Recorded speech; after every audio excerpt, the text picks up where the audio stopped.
if you say his name above a whisper, he'll come for you and get you. His name is Mars. Madman Mars. Hey Mars! Madman Mars! Here we are! Come and get us, Madman! Oh, for fuck's sake, Richie, did you hear what I just said? Are you stupid or something? Now we're all fucked.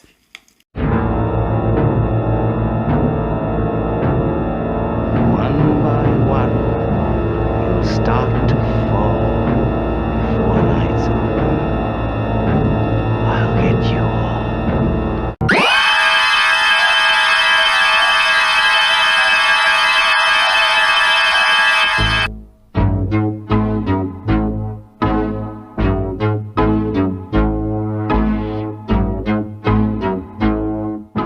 Hello and welcome to another video here at Movie Mash, and today we're going to talk about Madman Mars.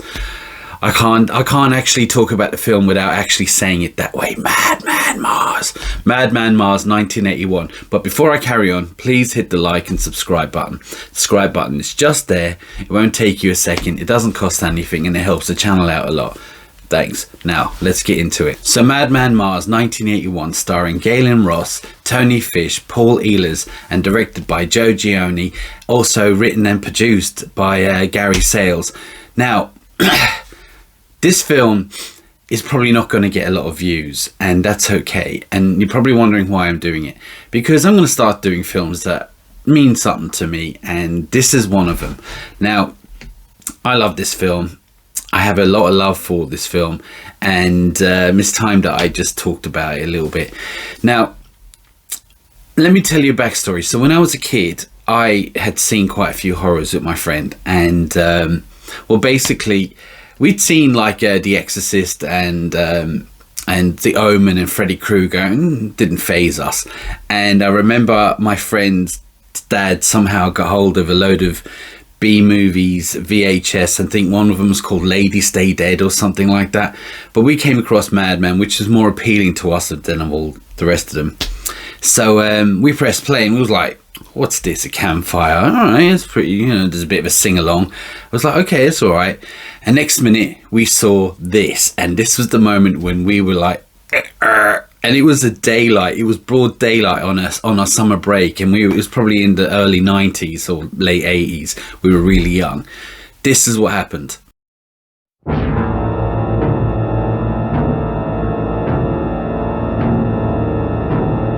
Can't watch any more of this. Agree. So, a quick synopsis. A campfire story is told by a guy called Max. It's basically, once upon a time there was this crazy dude who had a family, a bit of a farmer.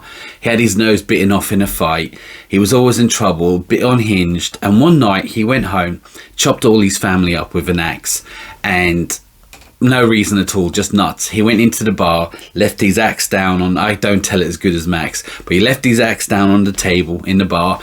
The town folk found out, dragged him to the nearby forest tree or whatever, hung him, and the next day he was gone.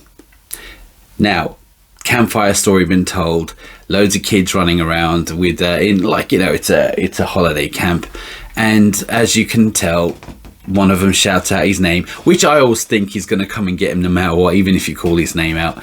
And bottom line is, they all get. The thing about this film is that at the time they were filming this film, there was another film being done at the same time called The Burning, which is to do with the Cropsey legend.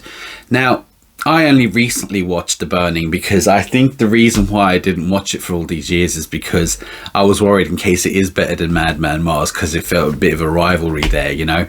But I watched it recently, and yeah, the budget was bigger, and there was I will still say that Madman was a better antagonist, but you know what, that's, you know, who cares? It's up to whoever watches it. It's all subjective. But anyway, as I said, like, this was originally supposed to be based on the Cropsey legend, and unbeknown to them, there was another production going on somewhere else, and they were actually like a couple of months ahead of them, and they thought, well, we can't now bring this out, and another one's just going to come out just before it, so we got to change. And at the last minute, I think over a couple of days of the weekend. Gary Sales, the producer and writer, and he ran off and he just rewrote it all. And yeah, to be honest with you, they did a good job. I mean, with the little time. Now, this film is a low budget film, and I think they've done really well. Like, look, I know I'm a bit biased towards it anyway because I love it. And I even introduced another friend in school who loved it as much as, and even to this day we still joke about the sounds and the music. And I think Madman walked around with a DJ kit or something, or a stereo where he'd press play, and as soon to let you know he was coming, you hear that now, you know that was your ass basically. But as I said, this film, it was a low budget and it has a lot of heart and a lot of soul. There was a guy in it called TP. Now, we still don't know why he was called TP. Maybe his parents called him TP. Apparently, Quentin Tarantino called him toilet paper. But if you watch the documentary, which came out about 10 years ago, called The Legend of Madman Mars Still Lives, which you can get on YouTube and Amazon and all that, yeah, for a couple of pounds, which I have. You hear that this guy called Tony Fish, who TP, he was really loved, and he died unfortunately a few years ago, and he was really loved and he was great, and he's actually, apart from Madman, he's actually my favorite character. But as I said, this film, it has a lot of heart, it has a lot of soul. They put a lot of work into this for the very little budget they had. It has a small following. Not a lot of people know about this, but you look at the kills. Now, I will say the kills on this are really good. Now, there is some scenes like when TP is getting killed. Spoilers, when TP has been hung, he looks like he is in an awful state. His face has turned blue. He's huffing and puffing. Listen, this is the acting. There's some part of me feel like they maybe have accidentally strangled him at some time, because he was really good. The kills, the blood was really good. All the kills are great. Now, Madman and his prosthetics, he's kept in the shadows a lot. So when you see him, he looks decent, but he's actually a scary antagonist. Like, part of me feels like there's a supernatural element to him, but you know, it's never really said. I just like the way he is. I think he's a great antagonist. He looks creepy. He is creepy. Now, Galen Ross is the main star of this movie, and as I said, like, no one else in this film is probably noticeable to anyone, but she is the one other person that you may have seen something else, and that was Dawn of the Dead, was it the 1978 Dawn of the Dead? So she's the only other one on this film, so she's the main star. Now, as I said, everyone does a great job as with the budget they had, and I only have one negative, is that there isn't a sequel, and they've been promising a sequel or a remake. I was actually hoping more for a sequel, but you probably couldn't do a sequel because nobody knows enough about the first one.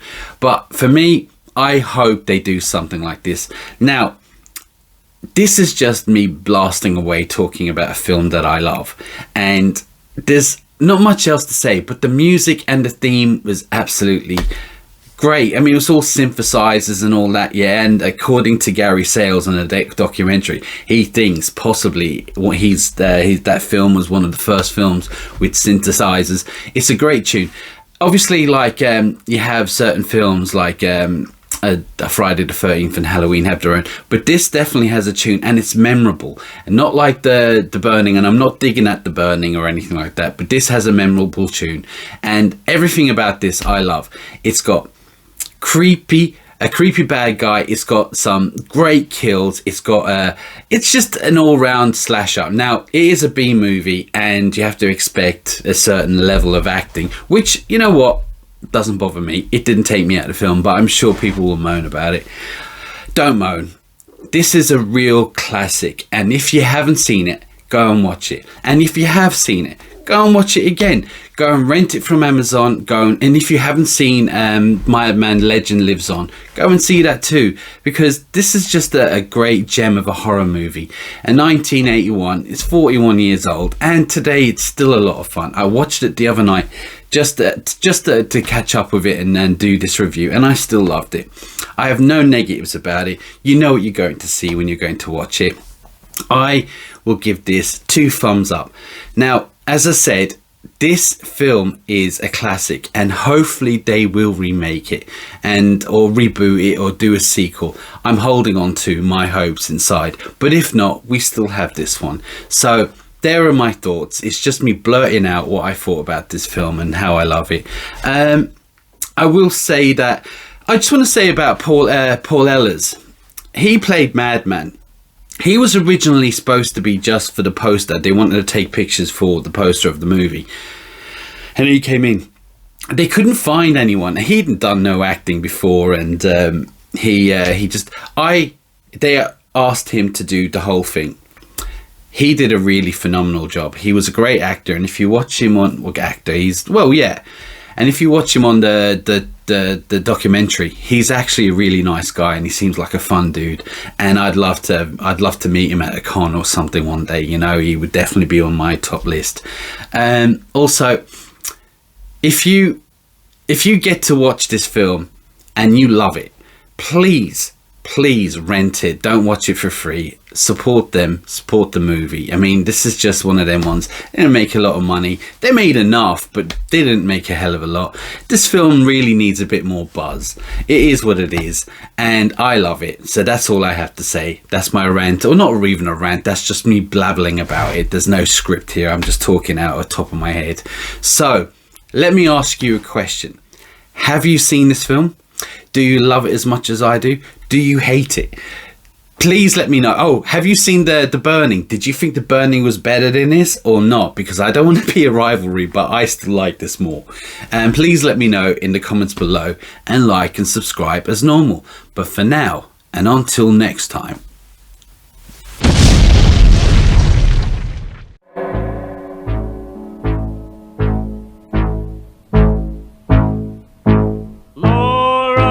Campfire telling of his horror, lost in the woods with the madman and the stars. Don't laugh at the tales, heed if you call him the